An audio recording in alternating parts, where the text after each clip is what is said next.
The city looked different when you were running from it. Maria hadn't let go of Lorenzo's hand since they left the burning restaurant.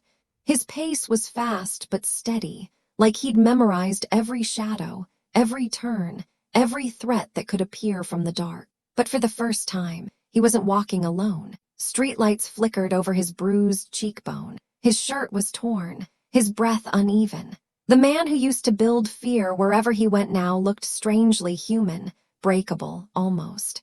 "Where are we going?" Maria asked, struggling to keep up. "Somewhere safe," he said, but the way his jaw tightened. She knew he didn't believe that. Not tonight. They turned into a narrow alley behind an abandoned bakery. A black car waited there, engine rumbling low. Before Maria could speak, Lorenzo suddenly stopped, tugging her closer. "Listen to me," he whispered. "Someone inside my circle betrayed me. They want me dead before dawn." Maria swallowed. "Do you know who?" He lowered his eyes. "I have suspicion, but I won't say anything until I'm sure." She stepped closer. "You don't have to protect me." His gaze flicked up fast, sharp, almost angry. "You saved my life," he said. "That means you're in danger now, whether you like it or not." Maria felt her chest tighten, not out of fear, but something else. He wasn't trying to own her. He was trying to keep her alive. She leaned in, whispering, "We face it together. That was the deal." He stared at her for a long second, then slowly nodded. As they reached the car, Lorenzo opened the back door for her, but when she tried to enter, he held her wrist. "Maria," his voice dropped to a softer register. "That thing you said, stay quiet and don't move. I meant it. Next time you say it, I obey, no arguments." She didn't smile, but she felt something warm move through her, like a promise settling into the bones. "Good," she whispered, "because you'll need it." The car pushed into the night, speeding toward the outskirts. Maria watched the city lights disappear, replaced by long, empty roads. Every mile felt heavier, like they were being pulled into something bigger than either of them understood. Lorenzo leaned his head back, exhaling slowly. "My own lieutenant sold me out." Maria's heart skipped. "Who?" He didn't look at her. "Dante." The name fell like a stone between them. "Your right-hand man?" Maria asked. "My brother," Lorenzo corrected.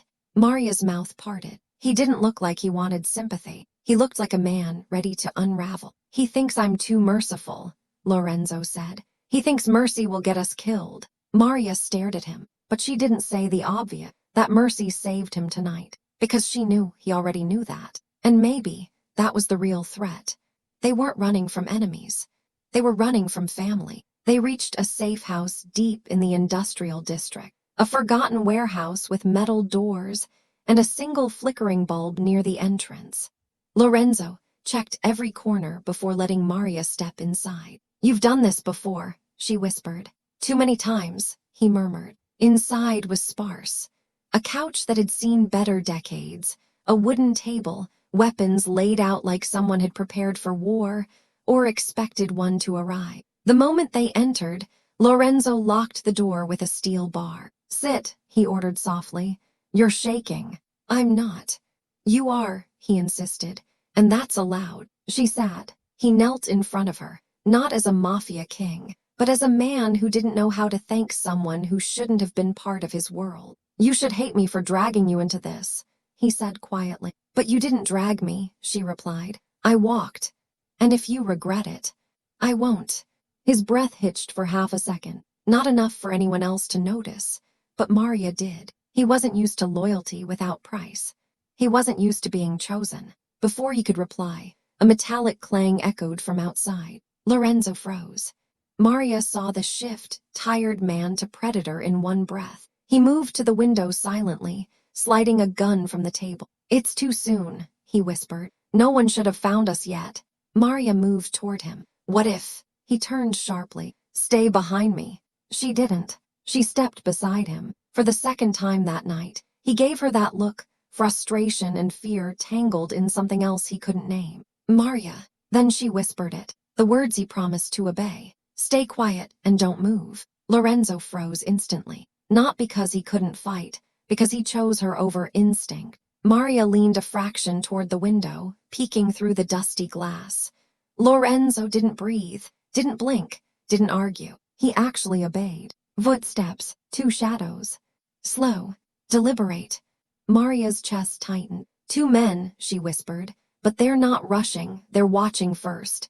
Lorenzo's jaw clenched. Assassins check for exits before they strike. Then they'll come from the back, she said. He finally moved, only because she allowed it. Come with me, he whispered, but Maria grabbed his sleeve. No, you're exhausted, let me look first. He stared at her like she was insane, but she had saved him once tonight, and something in him trusted her judgment more than his own shaken instincts. Fine, he said. Together. They crept toward the back exit. Suddenly, a loud crash. Metal bending. Heavy boots. They're coming in, Maria whispered. No, Lorenzo corrected, voice low and furious.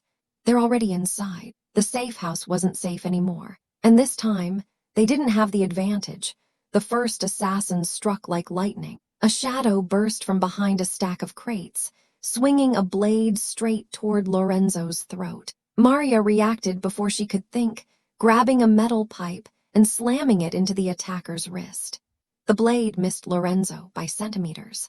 He grabbed the man by his collar, slammed him into the wall, and disarmed him with brutal efficiency. But when the second attacker lunged at Maria from behind, Lorenzo shoved her aside, taking the hit across his shoulder. He didn't scream, but his body jolted with pain. Maria turned, rage rising like a flash fire. She grabbed the fallen blade and drove it into the attacker's leg. The man collapsed, howling. Lorenzo stomped on his wrist, picking up the gun he dropped. The warehouse fell silent, except for heavy breathing. They weren't here to kill you, Maria whispered. They were here to slow us down. Lorenzo swore under his breath. Dante wants time. He wants me cornered, panicked, predictable. Why? She asked. He hesitated, then told her the truth. Because I was going to name him, my successor. Maria froze.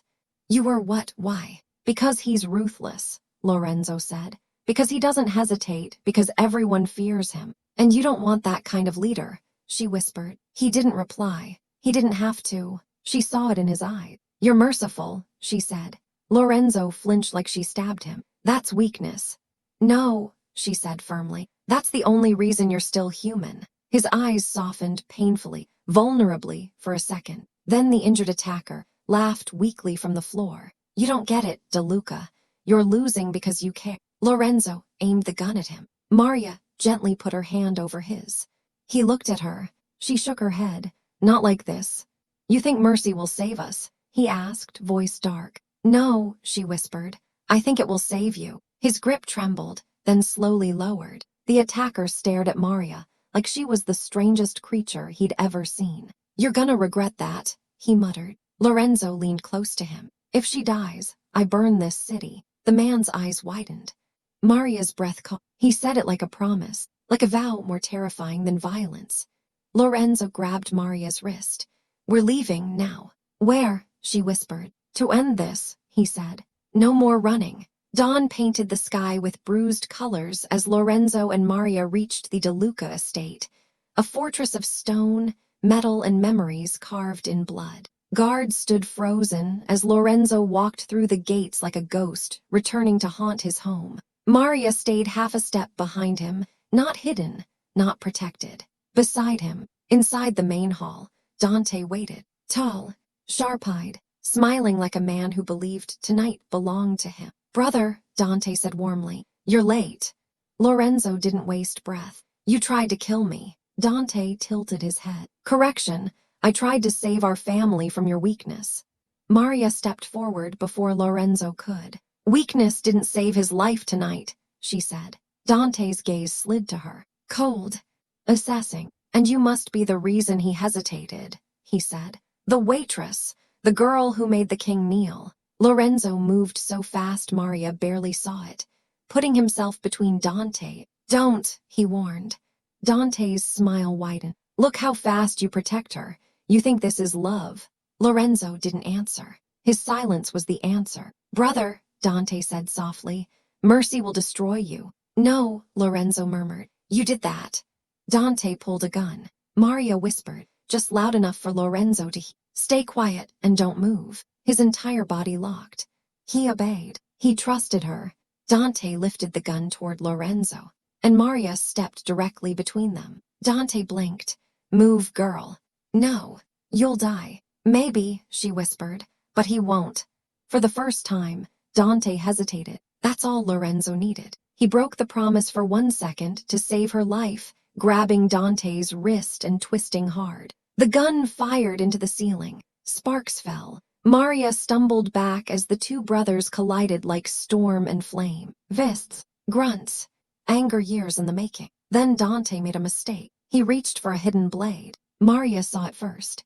"Lorenzo," she screamed. He turned sharply. She grabbed his arm and pulled him aside. The blade sliced air instead of flesh. Lorenzo slammed Dante into the pillars, knocking him out cold. Silence, heavy, breathless, final. Lorenzo turned to Maria slowly. "You saved me," he whispered. For the second time, he stepped toward her, closer than ever, his hand trembling as it lifted to her cheek. "You said you weren't done saving me," he murmured. "And I said I'd listen when you told me to stay quiet. And you did," she said softly. He exhaled shakily, forehead almost touching hers. "Maria, stay with me. Not because of fear, not because of debt. Stay because..." She pressed her fingers to his lips. "I already chose you." Lorenzo closed his eyes, relief breaking through him like light through cracks. And for the first time, the Ghost King let someone stand beside him, not as a soldier, not as a shad, but as the only person who ever saved him. From the world. And from himself.